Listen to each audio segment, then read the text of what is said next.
I'm going to show you how to make a seamless pattern using Photopea. So I'm just going to select the background layer as well as this layer on top, which has been made by dragging in a few different images together. So I'm going to merge the layers. If you hold down Control and click on the layers, you can select them. I'm going to merge the layers so it's all one. And I'm going to use the selection tool to capture half of this. So you gauge it. Looks a bit bigger than half actually. So I've got half the image and I'm going to move it and switch it over to here. So I'll switch it to there and then I will say select the inverse. Hopefully I can select the inverse and move. No, I've made it disappear. Okay, let's just undo what I just did. So I'm going to make a new layer. So we'll do layer, new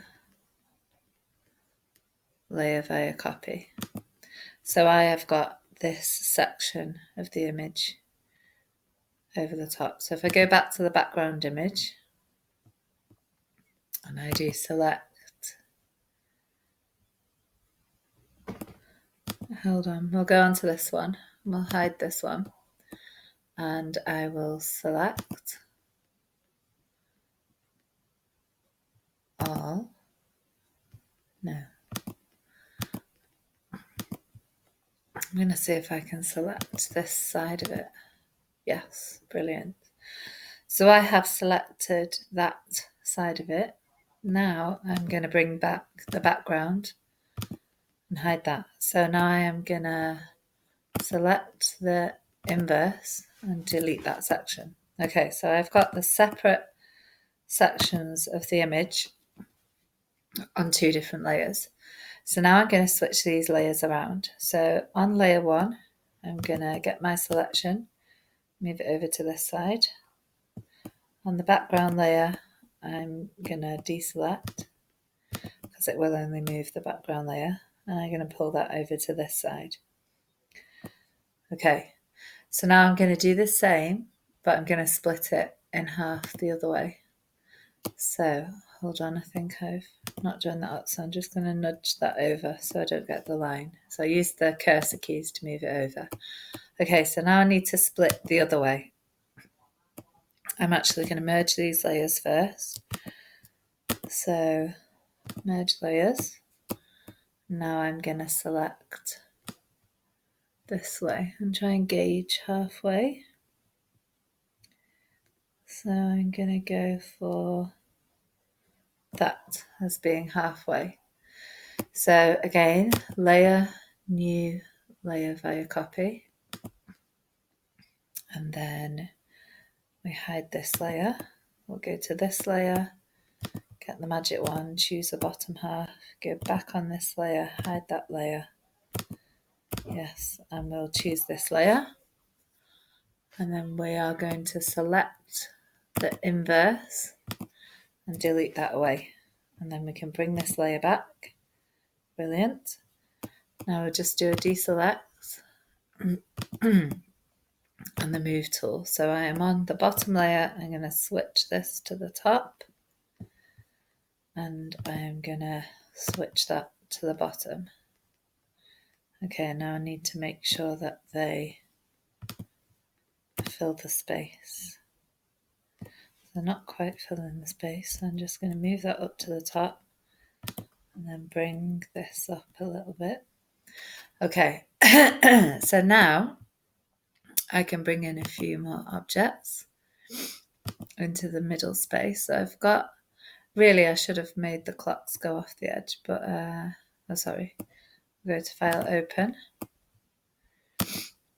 File, Open. So the butterfly is going to join up with itself, but the clocks don't really have anything to join up with. But you'll see what I mean.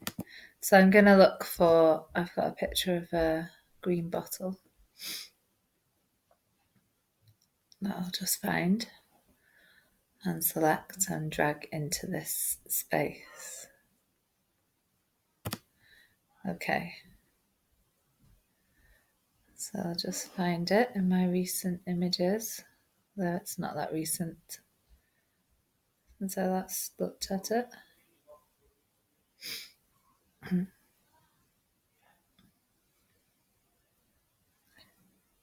It's a bit further up.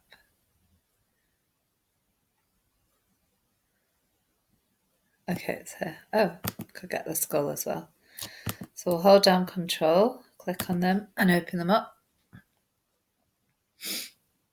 Okay, so I'm going to select the green bottle because it's very different to its background. I should be able to select it quickly. Quick selection tool and click. Brilliant. So we will select the inverse and delete it, and then I do a deselect, and then I will drag this layer into my, I'm not sure which one it is. I'll try new project, this one. Yes, okay. So it's very big compared to this picture, that's why we can't see it. So we'll do edit, transform, scale. So that's why I couldn't see the image had gone on there, because it was far too big, so none of it had shown.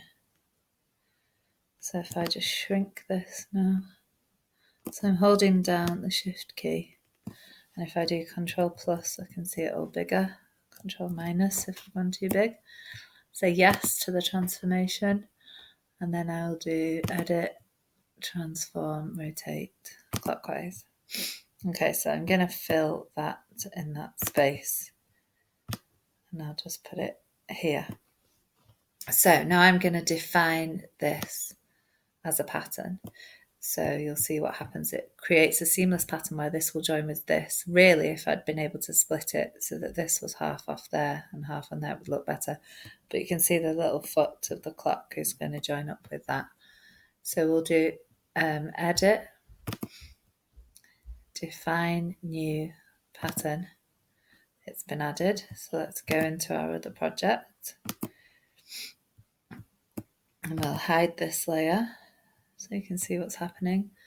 And we will do layer, new fill layer, pattern fill, and we will find the one that we just made. If we go to here, we should be able to find this new image that gets repeated. So you can see that there's not such an obvious separation between the objects here, because we've got the butterfly joined up with itself, and then the clock kind of goes beneath, although there's still a bit of a line there. So you can make a seamless pattern, you can make it join together by creating a motif that has shapes going off the edge which will definitely match each other.